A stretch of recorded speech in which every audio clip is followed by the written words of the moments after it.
Vous connaissez tous Le Hobbit, le fameux roman de Tolkien. Mais saviez-vous aussi que l'on devait ce chef-d'œuvre de littérature à l'échec d'entrée à l'université d'un de ses étudiants?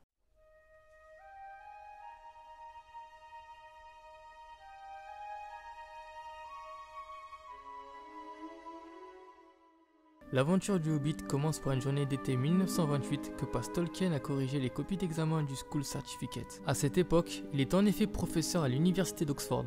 Soudain, au milieu de la pile de copies qui défile sous le regard du professeur, apparaît une page blanche, œuvre d'un étudiant resté sans inspiration. Sans réfléchir, Tolkien y griffonne alors les mots suivants. Dans un trou vivait un hobbit. Interrogé sur l'origine de cette phrase, l'écrivain avouera plus tard ne pas connaître la source de cette inspiration soudaine, et plus étonnant encore, n'avoir à ce stade aucune idée de ce qu'était un hobbit. On peut tout de même noter une légère homophonie avec le roman de Sinclair Lewis, Babbitt, que Tolkien avait lu et apprécié à cette époque. Le génie de Tolkien fera le reste et il découvrira et fera découvrir à ses lecteurs le monde fascinant des hobbits et des créatures qui peuplent la Terre du Milieu.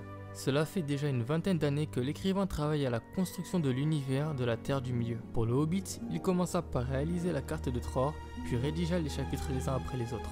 Le roman est fortement influencé par les éléments du Silmarillion, œuvre fondamentale pour comprendre l'univers de Tolkien et sur lequel il planche depuis la Seconde Guerre mondiale. Le Hobbit est d'abord destiné à divertir les enfants de l'auteur, pour lesquels son génie crée depuis longtemps déjà des histoires fantastiques. Sous la pression de son entourage, notamment de son ami Ellen Griffith, l'auteur soumettra son manuscrit aux éditeurs qui publieront le roman en 1937. Le Hobbit devient immédiatement un best-seller.